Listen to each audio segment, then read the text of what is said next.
Books, books, I love books. I'm gonna read them all. Hi readers, Chris here. I have a short video for you today because I got to do some bargain book shopping recently. The other weekend I went to a library bookstore. There's a library about 20 to 30 minutes away from me, so not someplace that I would want to go like every weekend, but definitely, someplace that's fun to go for a nice trip. It's this huge library, and like in the back they have a bookstore. It's all used books. A lot of it is based on donations.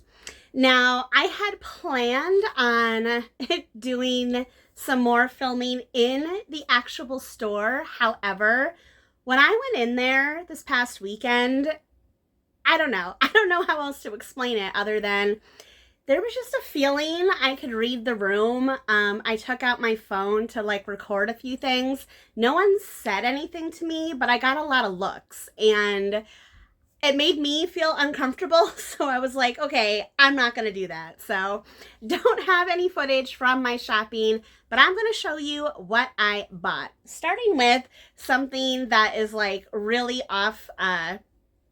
really outside of my comfort zone, and that is going to be Ken Follett, The Pillars of the Earth.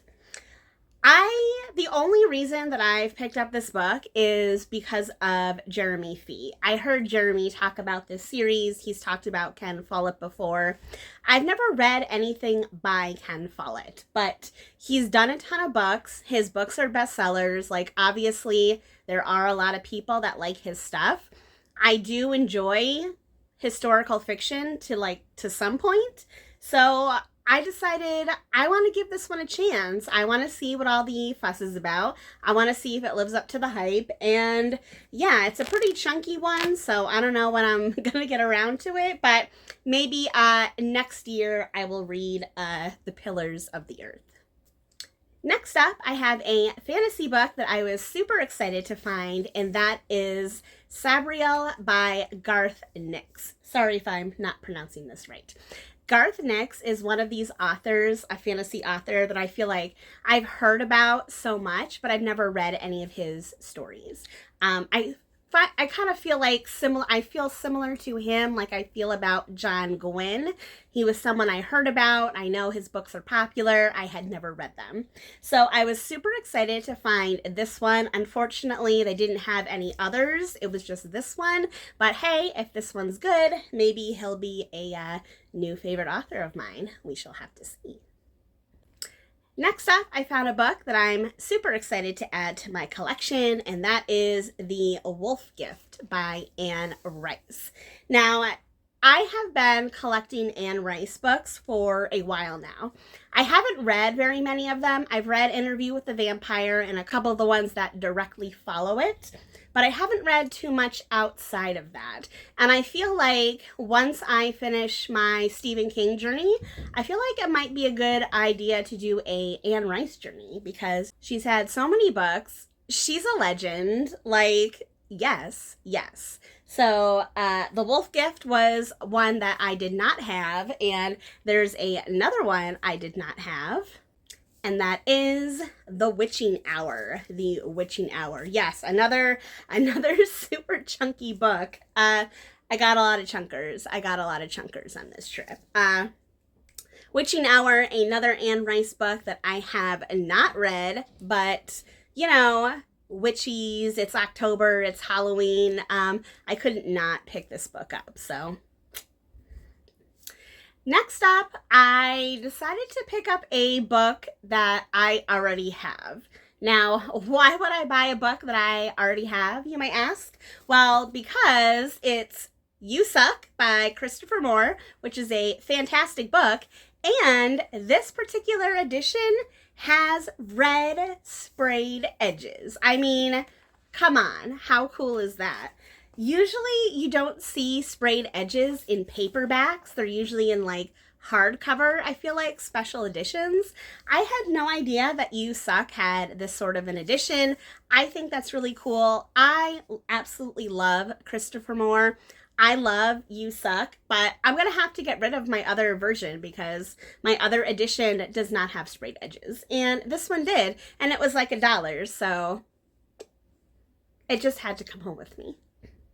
Another book that just had to come home with me is Maradon by Philippa Gregory. And you're probably, unless you're a Philippa Gregory fan, you're probably wondering, what the heck is this? So Philippa Gregory is most known for her historical fiction, mostly like The Other Boleyn Girl, etc., etc. But she's also written like some other random historical fictions, and this is actually part of a series. The series is about a wealthy family that owns a farm, that are landowners in like the 1800s, I want to say, in England, and what happens to them. And it's a really good series. It is a really good series, a really crazy series. It's high drama, high family drama. It's amazing. It is one of my absolute favorite series from her.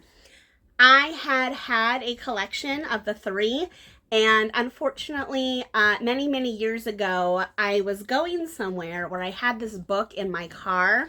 I got out of my car and it fell out of the car into a puddle. So my copy of this book had gotten ruined, and I never replaced it because all the books I had were like secondhand, so I didn't want to have like one brand new one. And plus, you know, the covers change, blah, blah, blah, blah, blah. So lo and behold, I was absolutely shocked. Not only that I found this one book, but this version of this book, which fits in perfectly with the other 2 that I have. This replaces the one that I lost many, many years ago, so I am very thankful that I found it.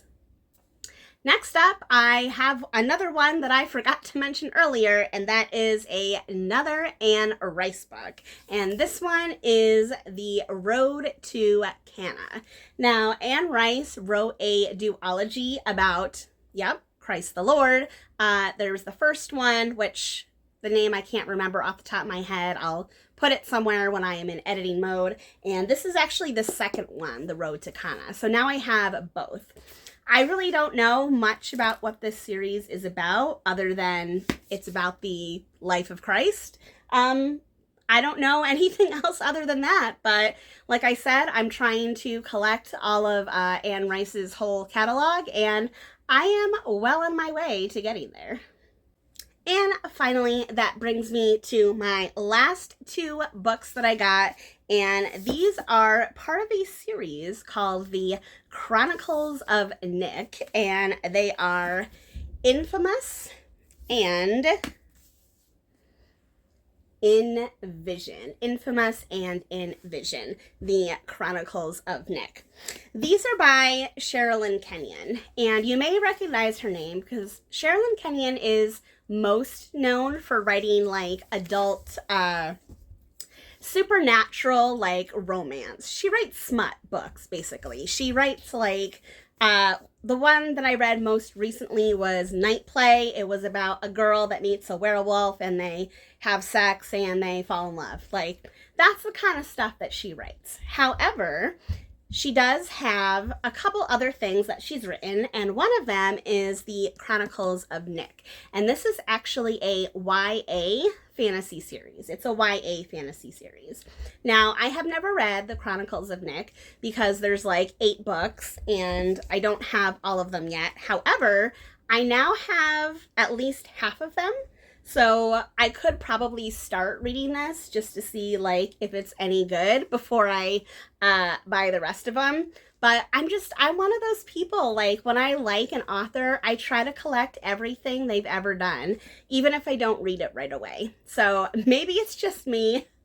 Maybe I'm crazy, but I want to know, like, if you like an author, do you go out and try to find like everything in their back catalog? Let me know in the comment section below. That is everything for this book haul. All of those books, I think there's about 9 of them, cost $10 or less because everything was $1 at this library bookstore. If you like this video, please give it a thumbs up. If you're not already, please subscribe to my channel for more bookish stuff coming your way soon. Happy reading!